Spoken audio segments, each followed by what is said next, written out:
Alhamdulillah, wassalatu wassalam ala rasulillah, wa ala alihi wa sahbihi wa man wala, wa ba'd.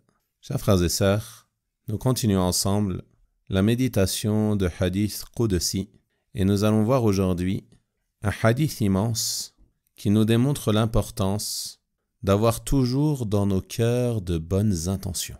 Car ce hadith nous prouve que les rétributions de chacun d'entre nous découlent de ce qui se trouve dans nos cœurs lorsque nous accomplissons un acte ou lorsque nous le délaissons. Ce hadith est rapporté par les imams al-Bukhari et Muslim, rahimahumallahu ta'ala. D'après Abdullah ibn Abbas, radiyallahu anhuma, le messager d'Allah sallallahu alayhi wa sallam a rapporté ce qui suit de son Seigneur. Inna Allah kataba al-hasanati wa sayyi'at.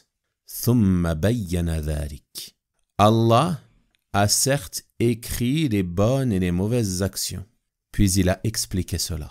C'est-à-dire qu'Allah subhanahu wa ta'ala a ordonné aux anges, les scribes, l'écriture des bonnes et des mauvaises actions du serviteur, afin de les rétribuer en fonction de cela dans l'au-delà. Et il a expliqué aux anges comment ils devaient écrire cela. فَمَنْ هَمَّ بِحَسَنَةٍ فَلَمْ يَعْمَلْهَا كَتَبَهَا اللَّهُ لَهُ عِنْدَهُ حَسَنَةً كَامِلَةً. Celui qui a l'intention de faire une bonne action mais ne la fait pas, Allah la lui inscrit auprès de lui comme une bonne action complète, sans aucune diminution. Il a dans son cœur l'intention et la volonté de faire une bonne action. Mais finalement, il ne la fait pas. Qu'il en soit empêché ou non, Allah subhanahu wa ta'ala lui inscrit une bonne action complète sans aucune diminution. Dans un autre hadith, le prophète sallallahu alayhi wa sallam a informé ses compagnons radiyallahu anhum alors qu'ils étaient au retour d'une bataille que ceux qui n'avaient pas pu venir avec eux mais qui avaient été retenus par une excuse, comme la maladie ou autre, alors ces derniers étaient associés à eux dans la récompense, car ils avaient l'intention de se joindre à eux et de participer avec eux. Donc tout ceci nous démontre que celui qui a la volonté d'accomplir une bonne action, mais qu'il ne la fait pas parce qu'il s'est trouvé dans l'incapacité de la faire, Allah lui inscrit la récompense complète. Et de la même manière, si quelqu'un a l'intention de faire une quelconque bonne action, puis est empêché de la faire, il n'en est plus capable ou alors il est trop occupé pour réaliser cette bonne action, mais il a dans son cœur toujours cette intention. Alors Allah subhanahu wa ta'ala lui inscrit la récompense complète de cette bonne action. Donc ça, c'est d'une grande importance, que nous ayons toujours dans nos cœurs de bonnes intentions. Nous sommes dans un mois propice à la multiplication des bonnes actions, le mois béni de Ramadan. Durant ce mois, il est légiféré pour nous de redoubler d'efforts dans les bonnes actions. Et certaines personnes se font parfois décourager, pensent qu'il n'est pas possible d'atteindre certains objectifs. Nous leur disons alors, aie dans ton cœur l'intention véridique d'atteindre ces objectifs. Aie toujours dans ton cœur de bonnes intentions, aie dans ton cœur l'intention de faire le bien. Car même si au final, par incapacité ou par paresse, ou par manque de temps, tu ne fais pas cette bonne action, il sera inscrit pour toi la bonne action pour ton intention. Une bonne action complète, en récompense de ton intention. Tu mets l'intention de faire telle ou telle prière surrogatoire, puis ensuite, tu en es empêché, tu n'as pas le temps. Tu as la récompense de ton intention. Tu as l'intention que si Allah subhanahu wa ta'ala t'en avait donné les moyens, tu aurais fait la Umrah durant ce mois. Tu as la récompense de ton intention. Et toujours dans ton cœur de bonnes intentions. Allah subhanahu wa ta'ala te récompensera pour cela. Et c'est pour cela que l'imam Ahmad rahimahullah ta'ala disait à son fils, « Oh mon fils, aie l'intention de faire le bien, car tu ne cesseras d'être sur le bien tant que tu en as l'intention. » Et toujours dans ton cœur l'intention de faire le bien.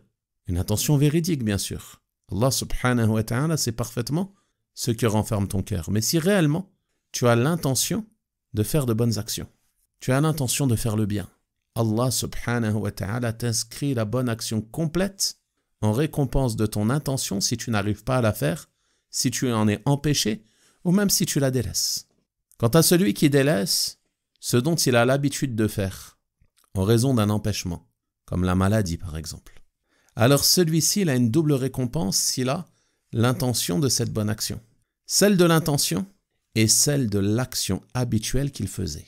En effet, le prophète sallallahu alayhi wa sallam a dit dans un autre hadith, « Celui qui tombe malade ou part en voyage, Allah lui inscrit les œuvres qu'il faisait quand il était en bonne santé et résident. » Lorsque tu es en voyage, tu ne peux peut-être pas faire ce que tu fais lorsque tu es à ton domicile. Peut-être que chez toi, tu as certaines bonnes habitudes, que tu fais certaines prières, que ce soit durant la journée ou durant la nuit, que tu as certaines actions auxquelles tu es habitué quotidiennement. Mais lors de tes voyages, tu ne peux plus les faire. Tu n'es pas chez toi, les conditions ne sont pas les mêmes, elles ne sont pas réunies pour cela. Allah subhanahu wa ta'ala t'inscrit la récompense de ces bonnes actions, complètes, comme si tu les faisais. Allah lui inscrit les œuvres qu'il faisait. Et de la même manière pour celui qui tombe malade et qui ne peut plus faire certaines bonnes actions, Allah subhanahu wa ta'ala lui inscrit les œuvres qu'il faisait lorsqu'il était en bonne santé. Et là, on comprend encore plus le sens et la profondeur du sens d'un autre hadith dans lequel il est dit « Profite de ta santé avant ta maladie. Profite de ta santé avant ta maladie. Profite de ta jeunesse avant ta vieillesse. » Lorsque tu es jeune, lorsque tu es en bonne santé, il y a beaucoup d'actions que tu peux faire que tu ne pourras plus faire le jour où tu seras malade ou le jour où tu seras âgé. Donc profite, multiplie le bien. Et le jour où tu en seras incapable, Allah subhanahu wa ta'ala continuera de t'inscrire ces œuvres que tu faisais lorsque tu étais en bonne santé. Donc vous voyez la force de l'intention, son importance. Toujours avoir dans son cœur de bonnes intentions peut te permettre d'atteindre de très hauts degrés auprès d'Allah subhanahu wa ta'ala. Ensuite il dit « Wa in hamma biha fa'amilaha katabaha Allahu indahu 'ashara hasanat » Et celui qui en a l'intention et l'accomplit, il l'a fait réellement, il concrétise son intention. Allah lui inscrit auprès de lui la récompense de 10 bonnes actions. Ila sab'i mi'ati dha'fin, ila adha'afin kathira. Jusqu'à 700 ou bien plus encore. Comme Allah subhanahu wa ta'ala a dit dans son noble livre. Man ja'a bil hasanati falahu 'ashru amthaliha. Celui qui fait une bonne action, celui qui vient avec une bonne action, il aura l'équivalent de 10 semblables à elle. Ceci est le minimum. Lorsque tu fais une bonne action, sa récompense est au minimum multipliée par 10. Toute bonne action. Au-dessus de 10, cela dépend de la situation de la personne, de l'œuvre qu'il accomplit, de ses intentions, de la manière dont il accomplit l'action, du profit de cette action, du moment où il l'accomplit, de l'endroit où il l'accomplit, ainsi de suite. Mais toute bonne action a une récompense au minimum multipliée par 10. Condition que tu sois sincère et que tu agisses conformément à la sunna du messager d'Allah, sallallahu alayhi wa sallam. Et la multiplication de la récompense, elle dépend en partie de la perfection avec laquelle tu accomplis cette œuvre. Et est-ce que tu as consacré cette œuvre complètement à Allah subhanahu wa ta'ala? Est-ce que tu atteins la perfection de la sincérité? Est-ce que ton cœur est présent lorsque tu fais cette œuvre? Est-ce que tu te conformes parfaitement à la sunna du messager d'Allah sallallahu alayhi wa sallam dans cette œuvre? C'est ça qui va faire la différence entre deux personnes qui vont faire la même action.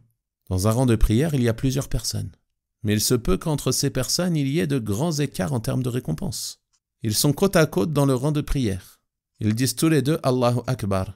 Ils font ensuite les mêmes gestes durant leur prière. Mais l'un a le cœur présent. Il médite et il réfléchit sur chaque parole qu'il prononce.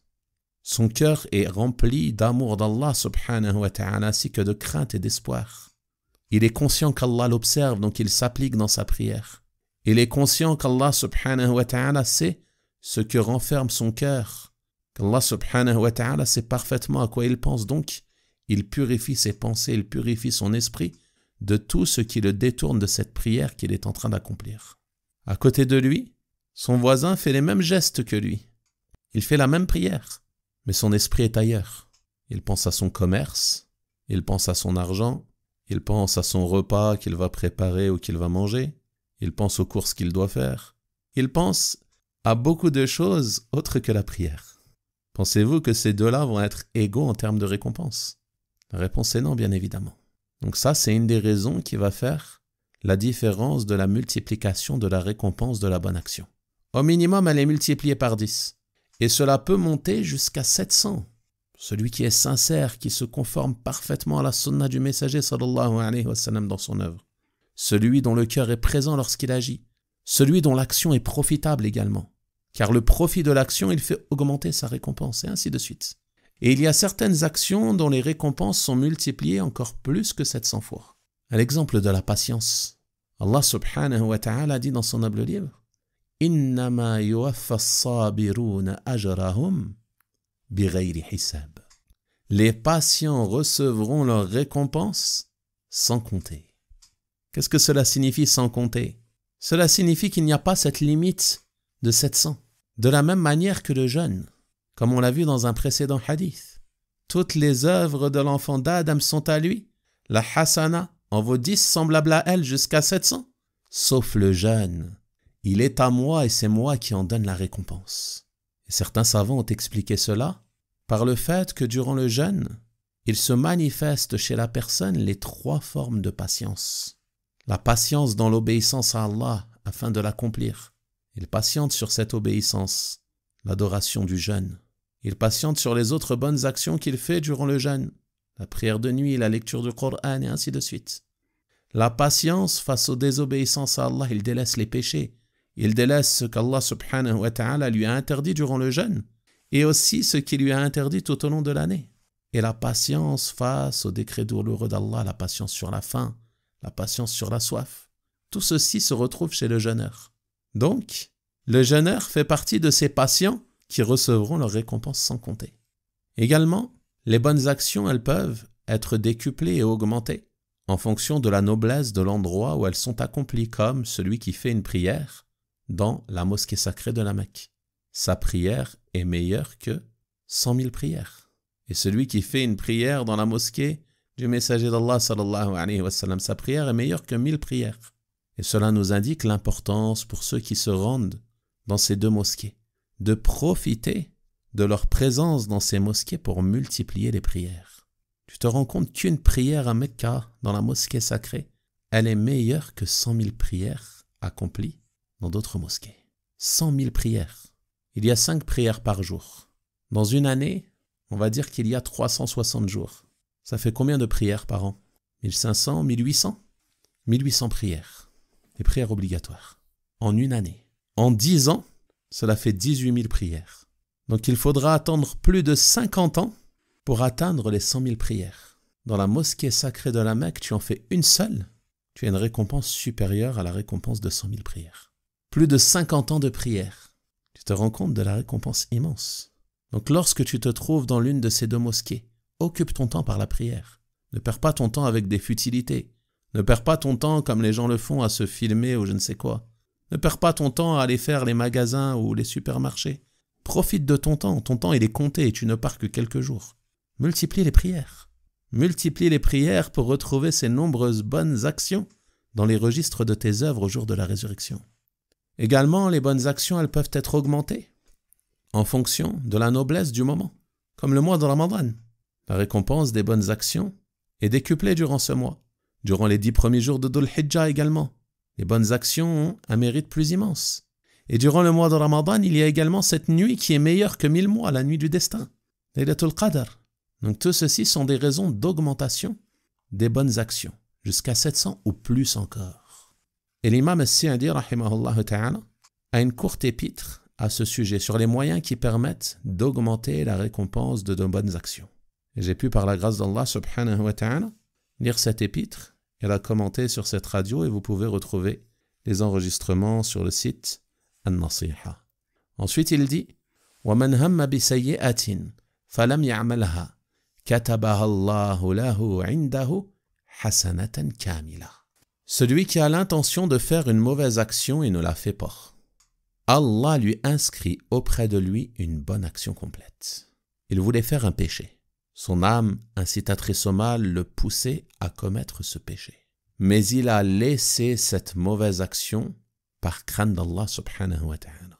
Il s'est rappelé que son Seigneur est shahid, qu'il est témoin de toutes choses, que son Seigneur est ar-raqib, qu'il l'observe et le surveille, qu'il est Sami'un Basir, qu'il l'entend et qu'il le voit, alors il a délaissé ce péché par pudeur envers Allah subhanahu wa ta'ala et par crainte de sa colère et de son châtiment. Dans cette situation, il lui est inscrit une bonne action complète. Une bonne action complète pour avoir délaissé ce péché pour Allah subhanahu wa ta'ala. Et c'est ce dernier qui est concerné par cette partie du hadith. Car concernant celui qui a l'intention de faire un péché, une mauvaise action, mais qui ne l'a pas faite, alors il y a 4 cas de figure. Le premier cas est celui d'un homme qui veut faire une mauvaise action. Il fait des causes pour faire cette mauvaise action, mais il n'y arrive pas. Il n'arrive pas à atteindre son but. Alors celui-ci, il se verra inscrire une mauvaise action complète. Il voulait faire un péché, mais il n'y est pas arrivé. Il voulait voler un objet, il se fait arrêter par la police, alors qu'il s'apprêtait à commettre le vol. Il voulait commettre une turpitude avec une personne, et cette personne se refuse à lui. La mauvaise action complète est inscrite, car il a été empêché. Mais il voulait au fond de lui commettre ce péché. Quelle est la preuve?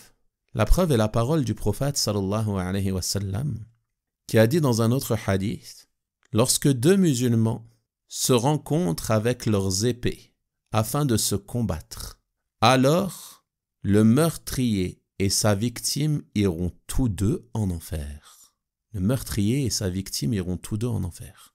Les compagnons, ils ont été surpris de cela. Ils ont dit: ô messager d'Allah, le meurtrier le mérite, mais qu'en est-il de sa victime?